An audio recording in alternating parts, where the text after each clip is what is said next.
lechoso sanguinolento, se podría decir, pero cuando tú agarras, ¿ya? Este lechoso sanguinolento y lo centrifugas y sale como kilo lechoso, es tórax. Eso definitivamente confirma la presencia de kilotórax. Ahora, ya había hablado un poquito la anterior vez que el kilotórax se confirma con un dosaje, al hacer primero el centrifugado, y con un dosaje de triglicéridos en el líquido pleural más de 110 miligramos por mililitro. Y aquí podemos ver, este es un caso ya hace una veintena de años, no les exagero, de un paciente que tenía linfoma. Es la causa más frecuente, no traumática, de derrame pleural, el linfoma. ¿Ok?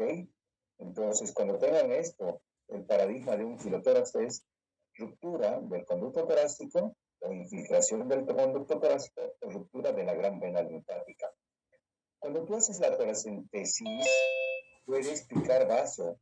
Cuando antes no se hacía con eco, era muy frecuente. Ahora con eco, sí se debe hacer marcaje y verificar. A veces, en los pacientes añosos, los espacios intercostales son estrechos. Como tienes que entrar por el borde superior, a veces las tortuosidades de las arterias intercostales que pueden estar con arteriosclerosis hace que no estén siempre al ras de la escotadura de la costilla y por lo tanto al hacer la toracentesis puedes picar vaso y salir. Y bastan 2 mililitros, ¿ya? Para que se vea cero. O sea, lamentablemente se tiene fácilmente y uno puede decir esto es un hemotórax. Acá podemos ver cómo estamos sacando el líquido pleural y definitivamente comprobamos de qué se trata de kilotórax. Voy a pasar a ver. ¿No será en pijama, doctor? Bueno, mándeme al laboratorio. Centrifuga. Sale la centrifuga y se queda en forma quilosa. Eso definitivamente es kilotórax, no es empiema. Para el empiema, que es una infección grave de la pleura, tienen que pasar varias fases, entrando ya a la infección pleural. Resumiendo, lo más importante, hay que decir que son generalmente secundarios a un foco neumónico que se ha complicado y que se presenta es aproximadamente entre el 10 y el 30% de las infecciones de las neumonías. Los derrames paraneumónicos inicialmente empiezan con un proceso inflamatorio, luego hay metástasis de neutrófilos, hay aumento de la permeabilidad vascular y empiezan a fluir por el líquido pleural y esto se llama derrame pleural simple. Y eso cuando tú lo picas, que debes picarlo siempre, o sea, hacerle la toracentesis siempre, normalmente no tiene criterios de severidad. ¿Qué significa?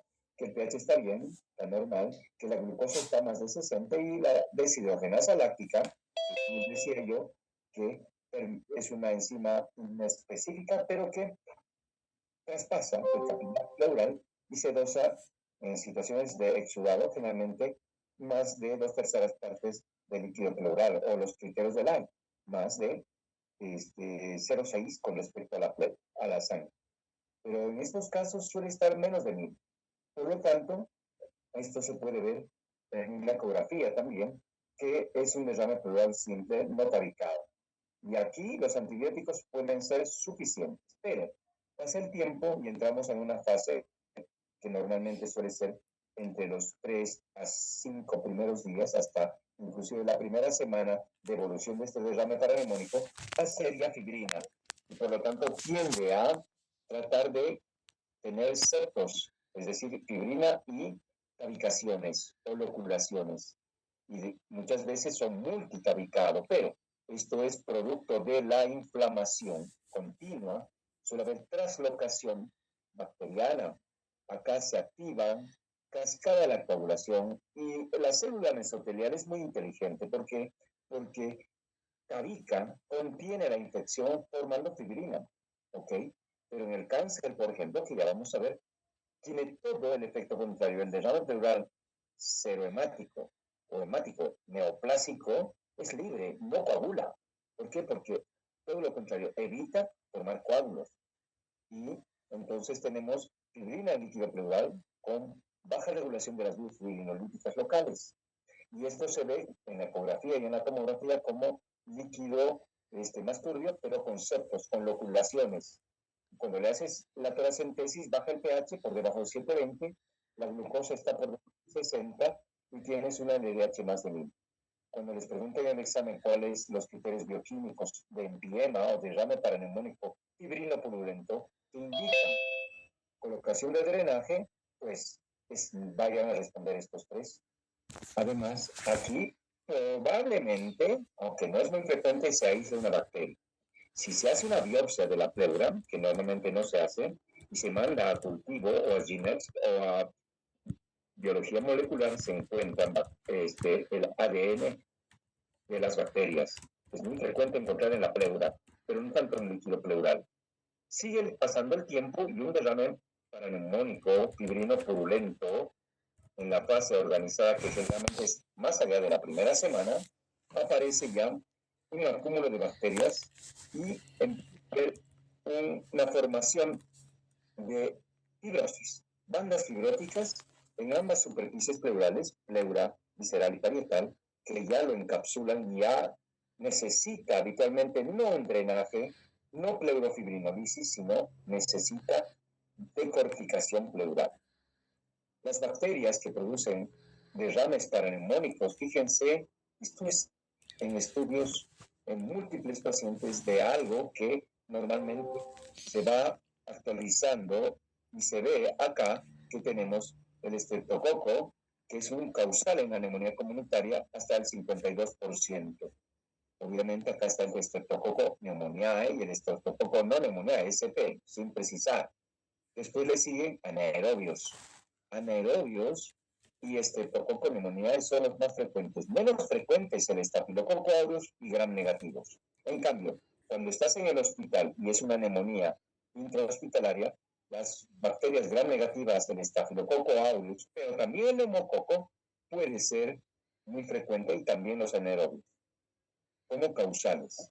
Acá tenemos estos criterios de Light que son justamente de lo que acabo de mencionarles, de los derrames pleurales, que son 7 tipos, de los cuales normalmente los derrames 1, 2, ¿ya?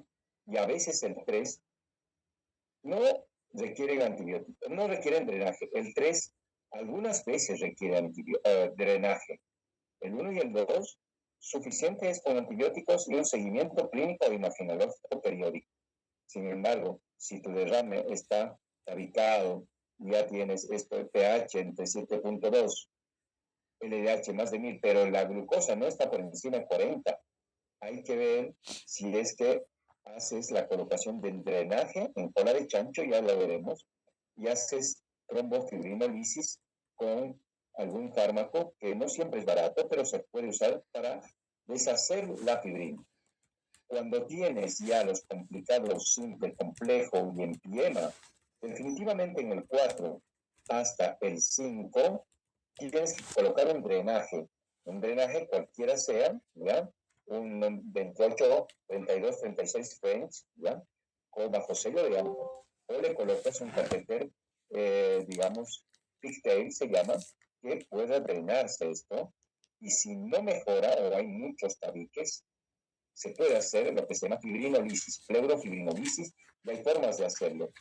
Después, si ya tienes la formación de pus propiamente dicho y está multitabicado, realmente no va a funcionar. Y por videotoracoscopia, generalmente en la vía, toracotomía, antiguamente se hace la decorticación. Aquí presentamos un derrame que podría decirse simple y hay una neumonía todavía visualizada. Entonces vemos en esta densidad el derrame y acá está el pulmón que puede ser arterialización, pero hay neumonía acá porque hay broncograma aéreo. ¿Ok? Entonces seguimos pasando y yo veo acá otra tomografía donde también se ve, pero ya acá voy viendo digamos, un engrosamiento de la pleura parietal y está empezando digamos, engrosamiento o septo de la pleura visceral. Sigo pasando, vamos a pasar a otro. Y acá vemos multitabique. Veo uno, veo dos, veo tres, Esto no va a funcionar probablemente con un drenaje. Vamos a tener que hablar al cirujano de tórax para hacer una videotoracoscopía, ¿ya? Porque no va a dar, ¿de acuerdo? Y cuando vemos la ecografía, que les dije yo que ahorita es el gold estándar para hacer el diagnóstico, seguimiento y muchas veces el tratamiento, tenemos un derrame paraneumónico donde vemos un líquido anecoico y apenas un septo flotante acá, en presencia de un engrosamiento leve, unitabicado. Pero en el otro lado, en la derecha, vemos líquido pleural más denso, ya en una parte profunda, donde esto sí o sí va a requerir o una videoteraposcopia, dependiendo de cómo está el líquido, o pleurofibrinolisis. Se coloca el tubo de drenaje pleural y a través del tubo de drenaje pleural se coloca o streptokinasa, urokinasa, y lo que tenemos en el medio, ¿ya? No es otra cosa que un trombolítico biológico, ¿ya? Que se llama penecteplasma. Entonces acá, esto es lo que les decía yo, que ya no es una cosa que no se hace más, es hacer la ecografía en bedside, donde está el ecografista mostrándonos en una zona no fácil, está ubicado y estamos haciendo la toracocentesis mientras mi doctor, que hace la ecografía, me está guiando, o yo lo puedo hacer también solo, pero es mejor hacerlo a 4 manos, donde voy a hacer el líquido porque este paciente estaba en terapia intensiva y no podían drenar, ni yo, y bueno, con la ecografía sí, estamos obteniendo y me está guiando a obtener un líquido más o menos citrino denso. En este caso, ya hay que hacer pH, glucosa, LDH, hay que ver si está aceptado y muchas veces se coloca drenaje o se sigue con antibióticos.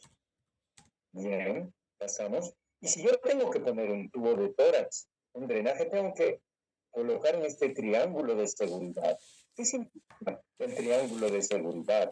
Colocar vértice de la axila en esta posición del triángulo. La base de este triángulo está en el quinto espacio intercostal, por más o menos la línea mamilar, y el borde del pectoral anterior es el borde anterior, y el borde posterior será, no es más que una línea que está en la parte media de este triángulo, de la axila, que va hasta, bordeando el dorsal ancho, hasta esta base, y lo puedo dibujar si quiero, ¿no? Lo puedo dibujar o lo puedo marcar aquí los puntos para que en esta zona, cualquier zona, es una zona que va a ser segura para insertar el catéter pleural. Aquí tenemos a este paciente muchos años atrás, cuando estaba en la Caja Nacional, un paciente joven obeso con su, ustedes se dan cuenta que el pacientito debe tener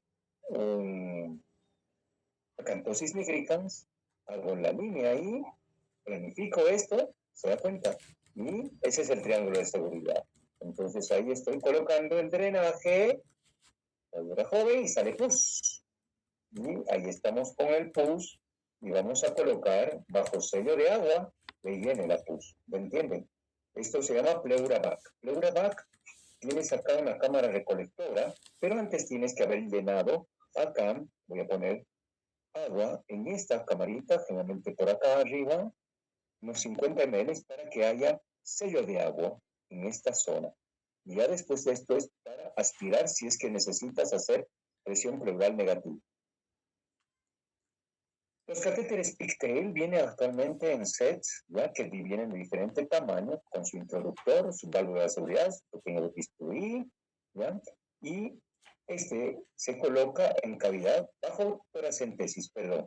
Este derrame, del año pasado, de un paciente joven con diabetes, me viene con una neumonía complicada, con un derrame parenónico que no evoluciona bien. Inclusive ya le puse un drenaje, como acaban de ver, se fue a la casa, pero quedó una imagen que después se resuelve con esta tomo y que muestra esto, que es un derrame de una densidad y una gran paquipleura. Tal vez no lo puedan ver, pero acá se ve esta zona que es más densa y una paquipleura. Y nosotros, está característicamente posible esto para hacer un catéter de pigtail, a ver si me quito esto, por guía ecográfica. Y acá empezamos a hacer la punción, ¿ok? Y estamos obteniendo push.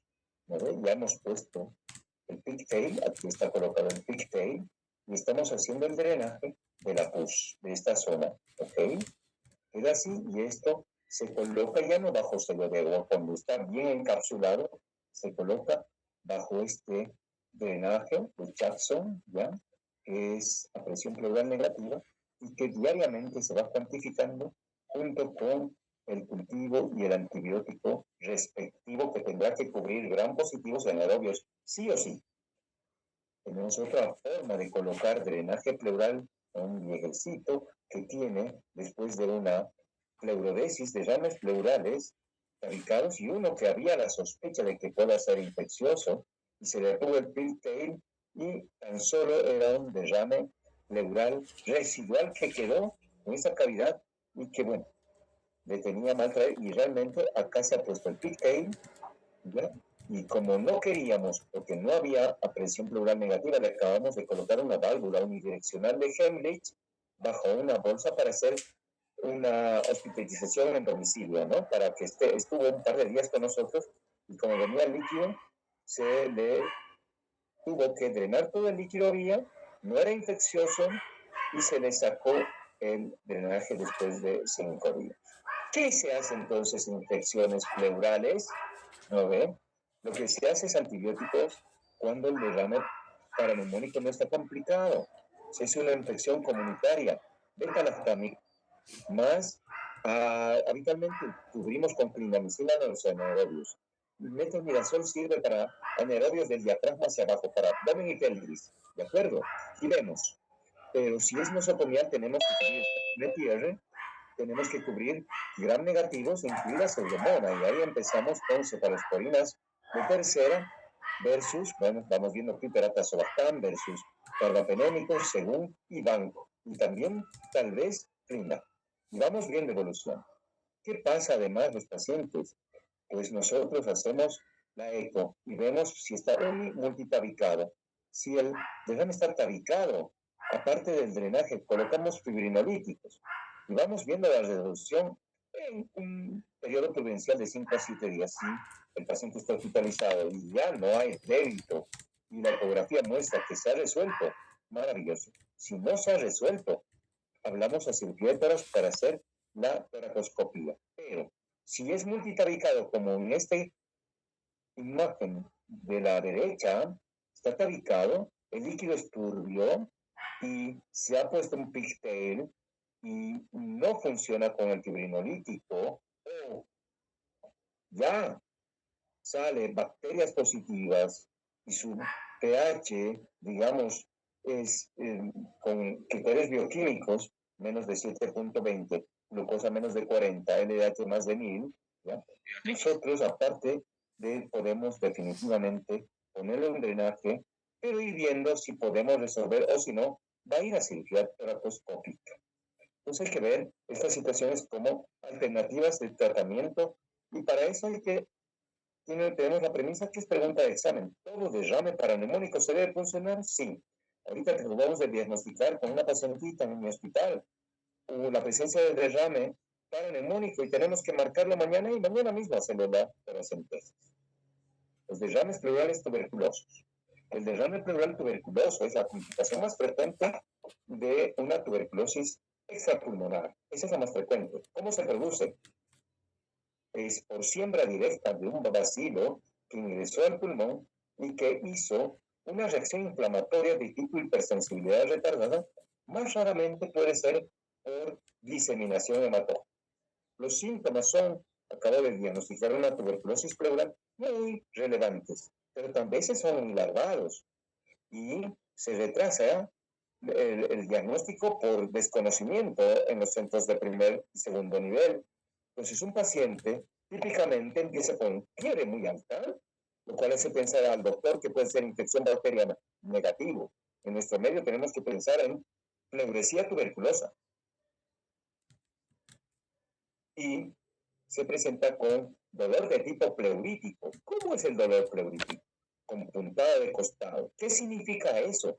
Respiras y te corta. Respiras y no puedes inspirar todo el aire porque te corta. Eso es un dolor pleurítico. Y además suele haber una pérdida de peso, sudoración profusa nocturna, anorexia, ¿ya?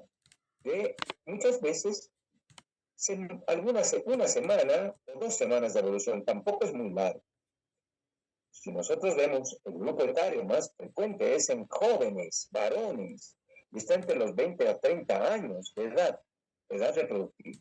Aquí vemos claramente un derrame pleural, velamiento homogéneo, con curva de Damosó hacia arriba, y el margen externo más alto y el margen interno más bajo. Ya les he explicado que físicamente por qué se presenta esto. Suelen ser moderados, no suelen ser masivos. Solo 4% son masivos. Suelen ser unilaterales, casi nunca son bilaterales y muy pocas veces se ve lesión pulmonar secundaria o un nódulo o un infiltrado neumónico tuberculoso. ¿Y saben cuál es el problema? Que a veces son pleuritis o pleuresías muy pequeñas y solamente 1/3 de los pacientes evolucionan y progresan. 1/3 ¿ya? Se secan, básicamente se resuelven, y 1/3 se mantienen. Acabaremos ver este paciente que tiene lesiones parenquimatosas reticulonodulares en la tomografía y un derrame tuberculoso, ¿no? En una tomografía que eso me hace pensar a mí, ¿no? Y cuando le pico sale siempre citrino tipo aspecto cerveza se llama, que es amarillo pajizo, y yo hago el recuento celular y es un exudado por criterios de Light a predominio linfocitario. Sus células no son muy altas, son menos de 5.000. Hay poca cantidad de células mesoteliales porque normalmente se forman granulomas en la pleura parietal, que es la que se biopsia, y las células mesoteliales que revisten la pleura están invadidas por los granulomas. Y es importante estos 3 biomarcadores, ADA, lisocima e interferón gamma. Y los marcadores para tuberculosis, muy sensibles pero poco específicos, más importantes que tenemos en el medio, es el adenosín deaminasa, que normalmente está a más de 45 unidades. Tienen una alta sensibilidad, pero su especificidad no es muy alta. O sea que se pueden presentar en procesos de otro tipo, ya los voy a mencionar. La vaciloscopía, muy baja, no tiene el 10% de probabilidades. El cultivo tarda mucho, tarda 2 meses, 30% a 40%. La biopsia pleural es la que da el diagnóstico.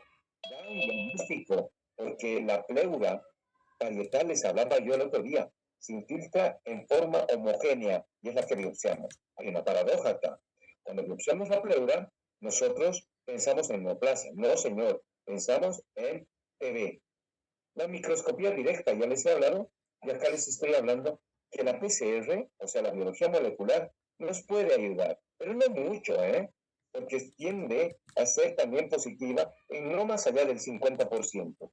Por lo tanto, si tú te guías con GeneXpert, que lo hace la gente en nuestro medio, que no sabe hacer biopsia y no deriva, entonces, cuando encuentra un exudado mononuclear ADA elevado, ¿ya? Que es sensible, pero no específico, del GeneXpert, que tiene una sensibilidad limitada, que sí es específico, pues se quedan ahí con estos exudados y muchas veces los despachan a su casa y no son capaces de mandar a una interconsulta. Bueno, habrá que hacerlo. ¿Qué es el ADA? Es una enzima que interviene en el catabolismo de purinas. ¿Y cuál es su principal actividad? Ocurre en el tejido linfóide, ¿ya? Pero se presenta en las serositis tuberculosas con alta frecuencia y es un punto de corte para pleura, por ejemplo, de más de 45 con especificidad del 86% y sensibilidad del 95%. O sea, que tú, si tienes un ADA por debajo de 45, tienes un valor predictivo negativo, que hasta un 90% de que no es TB 95. Estará esta mínima probabilidad de que pueda ser TB en un 5, máximo 10%. No tenemos lisosoma pleural en interferón en pleura. Entonces ahí se ve la ADA, que lo fabrican los macrófagos, hay 2 tipos de ADA, el ADA2 y el ADA1. El ADA1 es el que realmente, junto con interferón gamma, la lisosima, son estas enzimas que estimulan a las CD4, ¿ya? Justamente para acudir a ese foco inflamatorio que normalmente es la el ingreso del bacilo en esa zona subpleural parenquimatosa. Los puntos de corte 45 son casi todos los tuberculosos por encima de él, ¿no? Arriba. Pero algunos se escapan, como algunos neoplásicos linfomatosos, algunas infecciones, pero ya te digo, son muy sensibles, pero poco específicos, porque se puede dar en estas situaciones. ¿Sigo con esto? ADA más de 45, sensibilidad del 90 al 100% y especificidad no tan alta, 80-95% según los países. Y hay más para hablar, pero no puedo hablar más, ya que según los países, como el nuestro, que es muy prevalente, con ADA elevado ya se podía iniciar tratamiento al descartarse neoplasia. Pero no es fácil descartar neoplasia. No es fácil, ahorita voy a quitar este puntero láser. Tenemos acá otras formas de diagnóstico, cultivos en medio líquido, el cultivo en medio líquido tipo MOTS, ¿ya? La amplificación de los ácidos nucleicos, que ya les he dicho, ¿no? Tienen una rentabilidad no muy alta, por Dios, y los ADAs sí nos ayudan. Entonces, este es el algoritmo para pleuritis TB. En un paciente clínico le pido siempre ADA, un ADA que sea en un laboratorio de referencia. Me dice que es un exudado pleural linfocítico. Mi citología para células neoplásicas es negativa. Eso tarda en llegar, normalmente 72 horas. No hay apuro. Siempre les digo a mis alumnos que importa más la dirección que la velocidad. La velocidad es cosa de los motociclistas, de los motoqueros. Y bueno, el médico no lo es. Nosotros vemos en Bolivia nada, más de 45. Aquí hay para España más y menos. Si es más de 45, ¿ya? Y tenemos una alta prevalencia de tuberculosis, el paciente está joven, entre 20 y 30 años, 35 años, su cociente de linfocitos barra neutrófilos en pleura es del 70%, 0,7, consideramos, y es muy probable, 95% de probabilidades, si estoy en una zona del trópico, por ejemplo, de que sea tuberculosis. Y si me pueden hacer un GeneXpert, perfecto. Y aunque me salga negativo, esto justifica ya el inicio de tratamiento en tasas de alta prevalencia. Pero si tengo baja prevalencia en una zona no tan roja, ¿ya? Espero un poco la biopsia pleural, que será lo determinante. ¿Me entienden? Porque eso sí, tiene 95% de probabilidades de encontrar el granuloma de tuberculosis. Pero si está, digamos, menos de 45 unidades, es poco probable y tan solo tiene 5% de probabilidades de que sea pleuritis tuberculosa. Y aquí tenemos las agujas de Abrams y así hacemos las biopsias pleurales.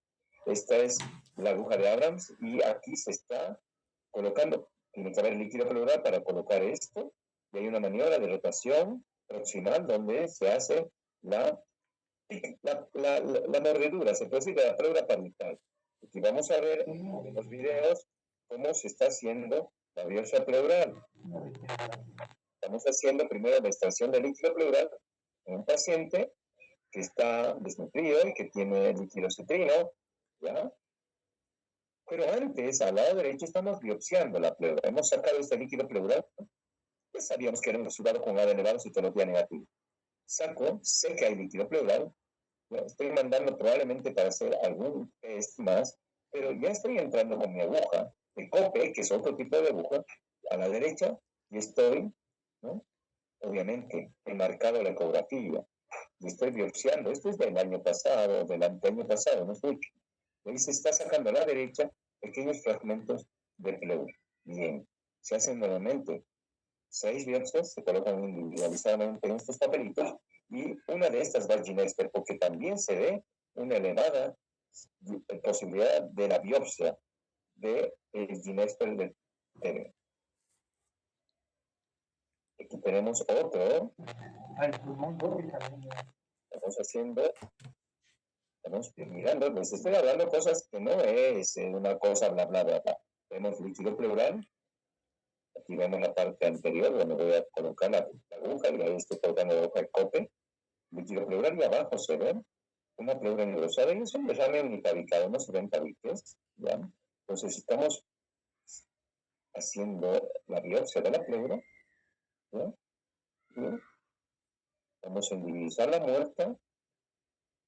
Es una paciente que desafortunadamente tenía neoplasia, no tenía TB, y esto hablo durante la pandemia. Bueno, vamos a seguir pasando.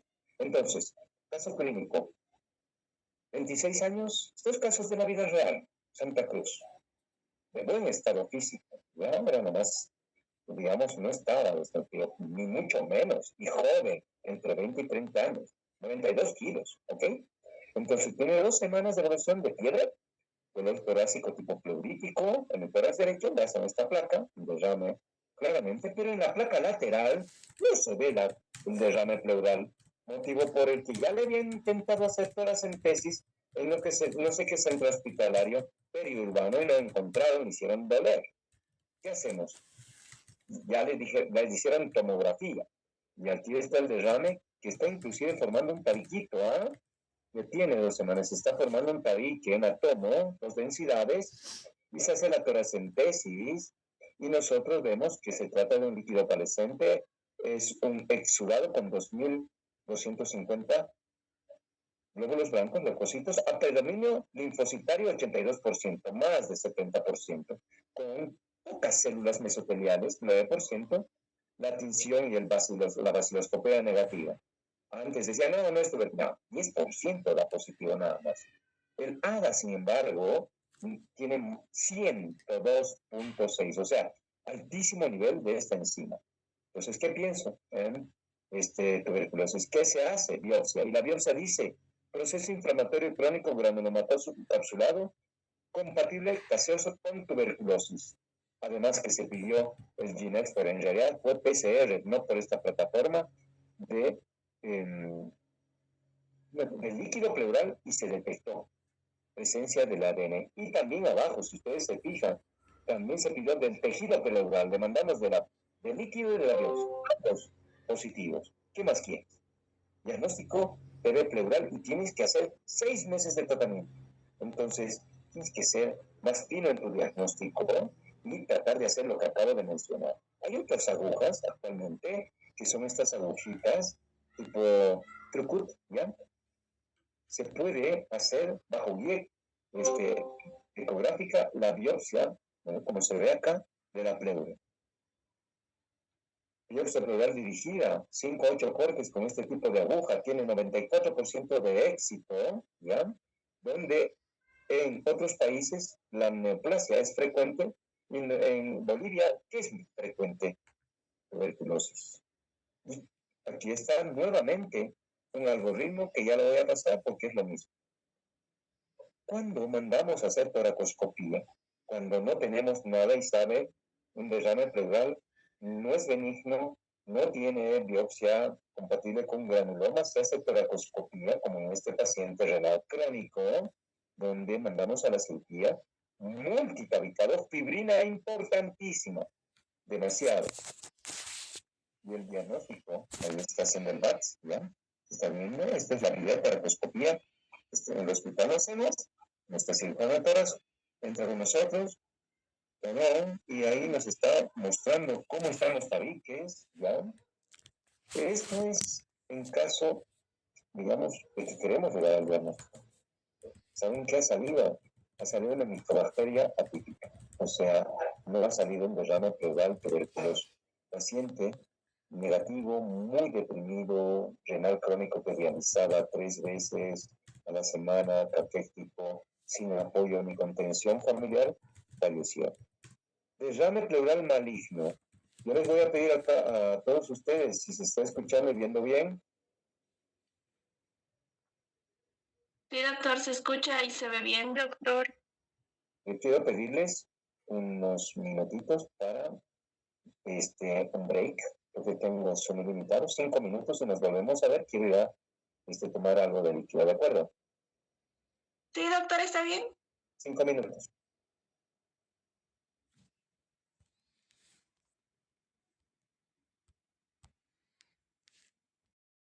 Es mucho, pero voy a volar. El derrame pleural neoplásico es otro de los exudados linfocitarios muy frecuentes, ¿ya? Y tiene, digamos, una alta incidencia en Estados Unidos, sobre todo, y en nuestro medio también, que están cabeza a cabeza con los exudados linfocitarios con la tuberculosis, ¿ok? Entonces, el manejo es muy fino, tiene que ser muy fino. ¿De dónde viene el derrame pleural secundario? Porque son metastásicos. En primario es el mesotelioma, ya he hablado el otro día. Esto es metastásico. Viene del propio pulmón, en la mayor parte de los casos, un 25 o 40%. De mama, de un 33%. Ya les hablé del mesotelioma. Aquí tenemos también otros cánceres de pulmón, de mama, leucemia, y recién acabo de se diagnosticar un derrame pleural secundario a cáncer de ovario. Pero bueno, la media de presentación es 65 años. No es paciente joven, es paciente mayor. No son muy sintomáticos, no hay mucho dolor torácico, hay dificultad respiratoria, suelen ser voluminosos, dolor torácico y tos. Y habitualmente, de acuerdo al tumor primario, tienen síntomas. La historia clínica es fundamental, la historia del tumor primario es fundamental.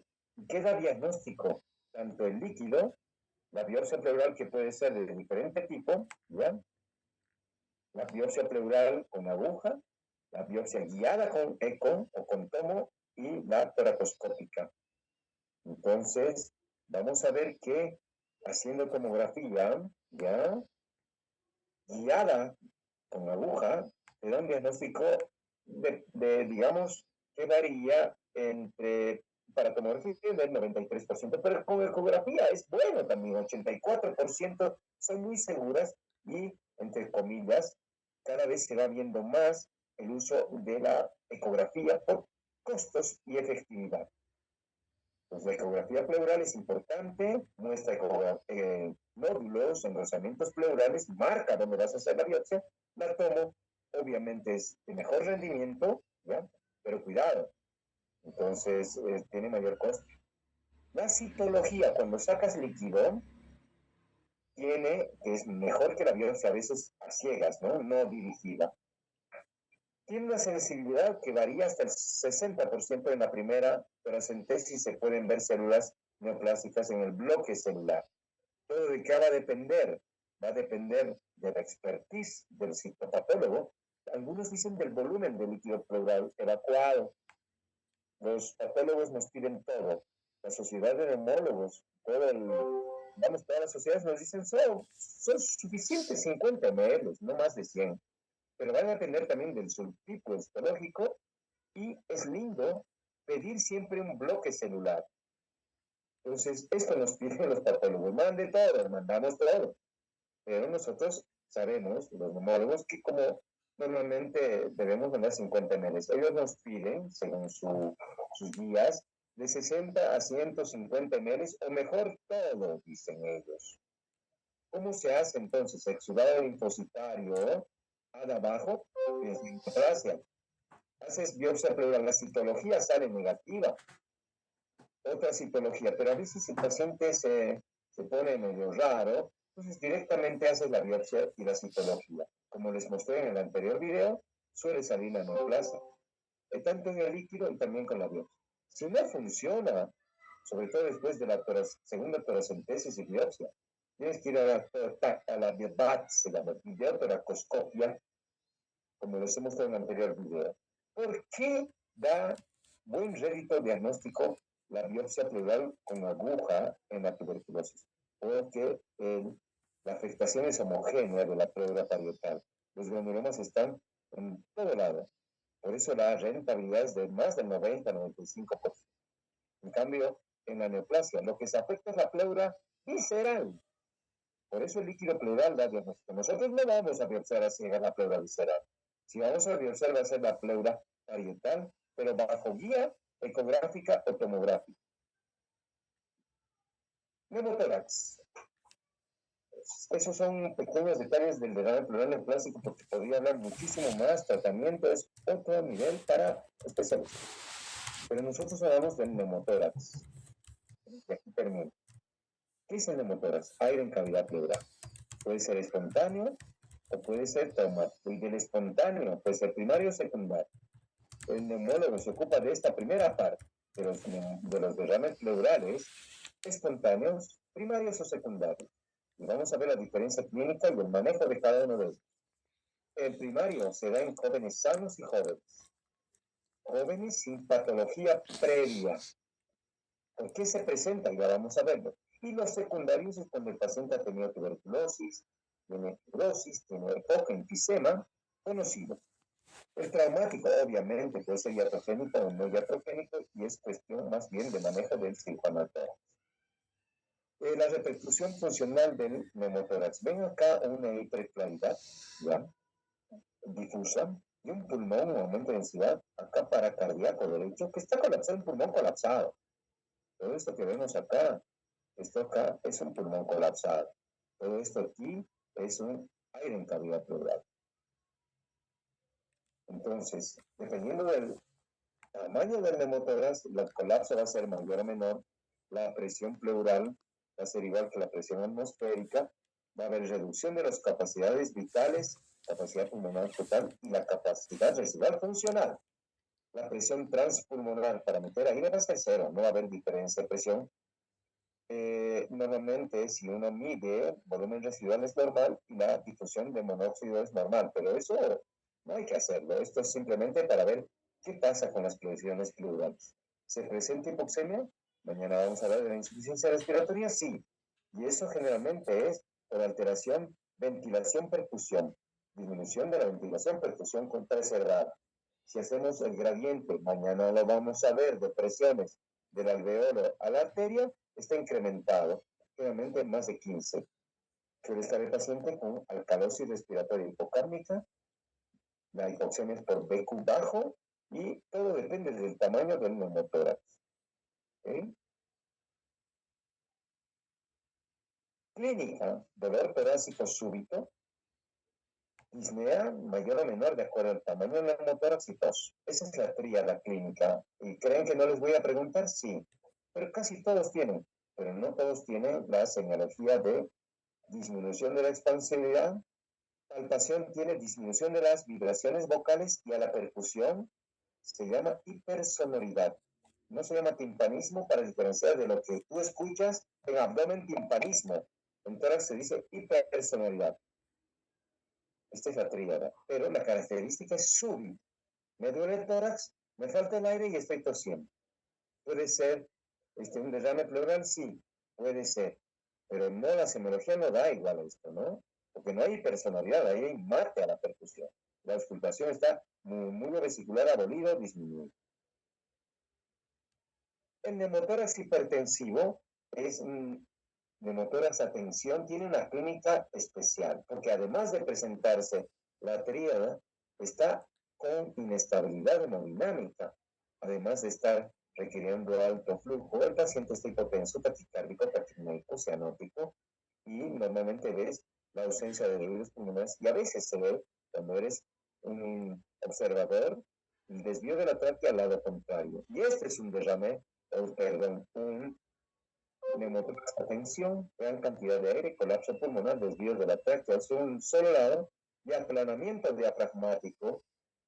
Esto no parece ser atención, porque no me está desviando la tráquea, ¿ya? Pero hay que ver cómo está la presión, cómo está la frecuencia cardíaca, la saturación. Ahí está el pulmón colapsado. ¿Cuál es la causa? Bueno, la causa de los neumotórax espontáneos primarios suele ser esta bulla apical que normalmente es congénita y que se revienta espontáneamente o por aumentos de presión. ¿No es así? Que sé yo, tuve un paciente el año pasado que se metió a la piscina súbitamente y hizo neumotórax. O está corriendo, está jugando pulvito y lo da su triada. Tienes que poner un drenaje pleural que se ve claramente en esta ataque. Y no se ve que se haya expandido el pulmón. Se ve la bulla. Los neumotórax hay que cuantificarlos. Una cosa es tener del 15, 30 o 70% y hay reglas. Y paso a considerarles las reglas. El volumen se calcula con la fórmula que yo practico, que es esta. diámetro del pulmón al cubo sobre el diámetro del tórax al cubo por ciento. Es igual a porcentaje neumotórax. Tengo en esta línea, ¿ya? Voy a seguir pasando una línea en el lado izquierdo de neumotórax. De la parte media hacia el pulmón colapsado, numerador al cubo. Hacia abajo, denominador al cubo por 100. Entonces, eso te da el porcentaje neumotórax. Y hay un criterio, el método de Light. El método de Light también es ¿no? O sea, también se puede ver esto. Que ya desde 1990 se hacía la pulmón sobre tórax al cubo por 100. Pero también hay un cálculo con esto que es un tipo de nomograma que tú haces mediciones de distancias interpleural a el ápice en centímetros de y C. Los sumas, porque es en 3 dimensiones, lo divides entre 3, esta distancia interpleural dividido entre 3, correlacionas, ¿ya? Y te da más o menos el porcentaje de neumotórax al lado izquierdo. Digamos, esto me da un 4, este porcentaje, o un 3.5 que parece más seguro, 35% de neumotórax. Es una forma de medir. Ya lo hemos visto. No he podido contrastarlo, pero aquí se ve. El neumotórax espontáneo, que es el más frecuente, es en pacientes de sexo masculino y jóvenes, tienen un hábito leptosómico. Suelen tener antecedentes de tabaquismo. Ojo con la marihuana. Se asocia muy frecuentemente al fumador de marihuana y también al inhalador de sustancias ilícitas, vapes. Entonces, se presenta una incidencia de 10 a 25% por cada 100.000 habitantes y la mayor parte, cuando son menos del 20%, se resuelven con reposo y oxígeno. Ya vamos a ver el tratamiento. Pues son personas que habitualmente tienen esta bulla apical, que cuando uno es acucioso, lo queca. Fíjense que el borde del neumotórax se lo ve por acá. La bulla apical está ahí. Tomografía tenemos que hacer toracoscopía, viendo esta bleb, esta burbuja pleural que es la causa del neumotórax. Secundario, se puede dar en EPOC, enfermedades obstructivas, en el paciente portador de VIH, en neumocistis girovesi, quistidactílicos puede dar cuando se rompe, hemos tenido 2, 3 años ya un caso súper espectacular, y de las enfermedades intersticiales linfangio, leiomiomatós y la astocitosis X pueden dar neumotórax espontáneo, igual que cualquier fibrosis, por si acaso, cualquier neoplasia. El neumotórax asociada a endometriosis, que puede estar dando no solo en cualquier sitio de la piel, sino también en pleura puede ser neumotórax cada vez que le viene el periodo a la mujer en sus días de menstruación. Fármacos, claro que sí, el oxígeno hiperbárico. Está de moda la medicina hiperbárica para todo y para nada, pero cuidado, ya he tenido pacientes que le han hecho tratamiento para enfermedad de la altura crónico y que se indica correctamente en pacientes que tienen el mal de altura crónico, la famosa poliglobulia de los que viven en los habitantes de la altura más de 3.000 metros. Pero no se dieron cuenta de que el paciente era portador de una enfermedad fibrosante que ya tenía cierto tipo de quistes analizados y reventaron y se produjeron neumotórax. Tenemos acá también la intoxicación por algunos fármacos, como antes se hacía para prevención de la neumocistis girovesi, nebulización con pentamidina, también produce neumotórax. Secuelas de tuberculosis, la famosa PTLD, post-tuberculosis lung disease, malformación adenomatoide quística congénita, son causas de neumotórax secundario. Iatrogénico, claro que sí, cuando vas a colocar un acceso venoso subclario, cuando vas a colocar un marcapaso, cuando vas a hacer una biopsia transtorácica sin guía ecográfica, BTB sin guía fluoroscópica, colocación de marcapaso, asistencia respiratoria mecánica, puede haber por cirugía de abdomen. Y fíjense esta placa. ¿Qué llama la atención? Llama la atención la presencia de aire subcutáneo, esto es enfisema subcutáneo. se ven claramente las estriaciones del pectoral mayor. El paciente tiene un tubo torácico. Este paciente está en ventilación mecánica. Todavía no se ve el neumotórax, pero es cuestión de tiempo. Buey está en ventilación mecánica y sobre la marcha tienes que colocarle drenajes pleurales, porque este paciente se te va a descompensar sobre la marcha.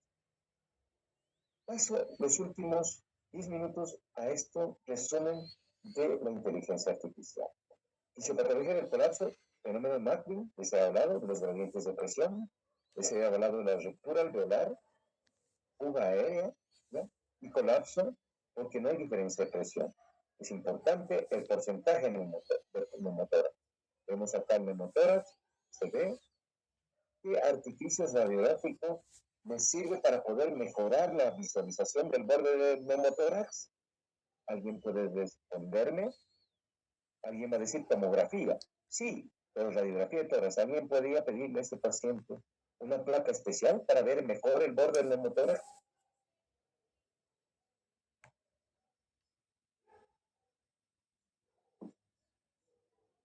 Placa expirada. Entonces tú, a este paciente que está inspirado y que probablemente tu borde del neumotórax esté por acá, no lo veo muy bien, me hago expirar y vas a denotar claramente el borde del neumotórax y vas a estar más seguro de que es un neumotórax. Dicho, había sido importante, está colapsado el pulmón prácticamente. No está hipertensivo, pero es un neumotórax. Es más del 70%, sí o sí tiene que tratar. Acá hay otro neumotórax. Entonces, la clínica, la radiografía son fundamentales. La diferencia entre un primario y secundario, pregunta. La causa, bullas en el primario. La edad, jóvenes. Generalmente bien tolerados, no son masivos. En cambio, pero recurrentes. Ojo, esto si no haces la detección de la bulla, le pones el drenaje y lo mandas a casa, este paciente va a recidivar. Y he tenido ya pacientes que les hice les vi las bullas, les sugerí la cirugía y me hicieron un escándalo, porque así es la frente, de modo. Nosotros vemos, el secundario va a depender de la enfermedad de base, son pacientes mayores habitualmente y suelen ser, porque ya tienen lesiones previas, más severos, digamos, ¿no? Entonces, la epidemiología, bullas versus enfermedades, acá por ejemplo la neumonía tuberculosa. Esta es la recidiva. Vemos acá que más de la mitad de los pacientes con neumotórax espontáneo y una bulla tienen el riesgo de recidivar en el primer año. Este paciente tuvo un episodio, digamos, en marzo de 2018. Estuvo con drenaje, maravilloso, se fue a la casa, 10 meses después tuvo un neumotórax recurrente del mismo lado cuando estaba viajando a Oruro. Tuvo el tórax 8 días. El doctor no quiso hacer tomografía, no quiso ver las bullas pleurales. A los 2 años y medio, esta vez tuvo un neumotórax más severo, ¿ya? Cuando tuvo que ponerse el tercer tubo de tórax 7 días, ¿ya? Y no vas a esperar, esto ya es parte de la negligencia médica, esperar al cuarto, donde ya puede ser que esté viajando en avión, que normalmente los cambios de presión suelen ser los causantes de la ruptura, y puede ser neumotórax masivo y que no le dé tiempo, si está en el avión, se muere, ¿no? Se puede morir. Seguimos. Decisión terapéutica. Cuando son generalmente muy asintomáticos, de bajo porcentaje, esta es una guía actual de la BTS, British Medical Respiratory Association, BTS, British Thoracic Society, en todo caso. Tienes observación de oxígeno, y a veces solo con oxígeno se reabsorbe. Lo observas y no le pones, pero si es el primer episodio y está muy sintomático, ¿ya? Tienes que hacer aspiración con hoja simple, bajo guía ecográfica, y el 75% se resuelve. Pero nosotros vemos que el tamaño del neumotórax es importante, le has puesto un drenaje y burbujea. Este paciente definitivamente o ya es el tercer episodio o el cuarto, estos no pueden ser sometidos solamente con drenaje, tienen que ser sometidos probablemente a videoteratoscopio.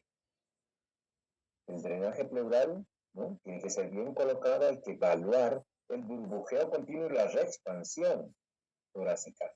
Normalmente podemos poner este frasco, podemos poner el Pleuravac para ir viendo, pero esto es un equipo que se llama Sistema Topaz, que no lo tenemos, o tal vez lo tienen algunos centros hospitalarios de nuestro nivel, donde se puede medir inclusive si hay fuga aérea y el grado de fuga, porque te mide mililitros minuto el débito.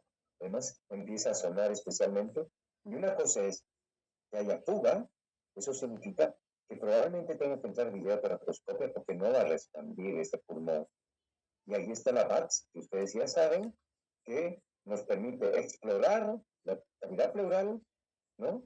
Es mejor que la cirugía tórax, reduce drásticamente las complicaciones y lo más importante, ¿no? La estancia hospitalaria.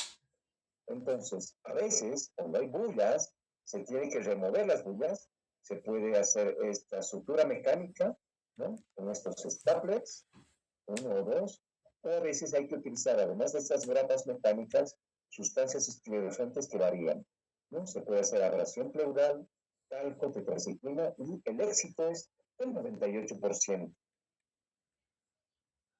Cuidados multidisciplinarios siempre, seguimiento a largo plazo siempre, ¿no? El tramo del neumotórax es presentación clínica, diagnóstico correcto, manejo, a veces es observación, función con aspiración y watch and wait, drenaje, bajo sello de agua, o Pleuravac o si hay burbujeo y no responde, cuantificar la fuga y si está fugando, Dios, toratoscopia. Aquí tenemos algunos esquemas antiguos ya, que este es el sistema que nosotros utilizamos, ¿no? Esto de urgencia, un neumotórax después de una catéter suplario, tienes que tener esta válvula de Henrys y tu catéter para colocarle sobre la marcha. Se introduce en la parte anterior del segundo espacio intercostal, donde está el neumotórax, ¿ya? Línea medio clavicular, previa anestesia local. Se aspira, sabes que está saliendo aire y se coloca el catéter y la válvula de Henry. Pero aparecen esto es actualizado, unos sets interesantes. Y ves esto que ya viene empaquetado, ¿no? Que es un set de neumotórax, espontáneo ya, que tiene esto que se adhiere, ¿no? Tiene su set de función, y una válvula unidireccional en esto, donde colocas la aguja, das la vuelta, la parte proximal del catéter, sale el aire por esta vía, sacas la aguja y eso queda sellado y saliendo como una válvula de Heimlich por este lado. Esta es la válvula clásica de Heimlich, unidireccional, que está conectada a una bolsa, no necesariamente tiene que ser a un sello de agua, porque acá ya está haciendo la retención del ingreso o del reingreso de aire, ¿verdad? Manejo del catéter, sello de agua, realmente uno puede añadir una presión para expandir un poco, no más graduada de 5 a 20 centímetros de agua, con 1, 2 o 3 frascos. Actualmente se usa Pleuravac. Y bueno, esto es otra cosa que ya no voy a hablar, que es el derrame pleural no maligno, ¿no? Ya terminé. Ya terminé, chicos. ¿Se ve? Estamos todavía en línea. Hola. Sí, doctor, se vio. Ya, perfecto. Bueno, mis clases son recontra actualizadas, ¿eh? Además estoy en esto de formarme en inteligencia artificial para docencia. Y bueno, me estoy metiendo. Chicos, estudien bastante. Pero ustedes tienen que estudiar. ¿Sigo compartiendo? Ya no, ¿no? Ya no estoy compartiendo. Solo su cámara, doctor. ¿Tengo mi cámara? ¿Mi audio? También está compartiendo. Ah, ya. Escúcheme, pues. Mis alumnos ven lo que me desespero, porque ustedes sigan la ruta correcta. ¿Ven? La mayor parte quieren tenerlos de aquí a la mitad hacia abajo, porque quieren dominarlos. Ustedes vuelen alto y no traten a mí y a mi familia. Pero bien, ya chicos, hasta mañana. Hasta mañana, doctor. Gracias. Mañana, doctor, gracias.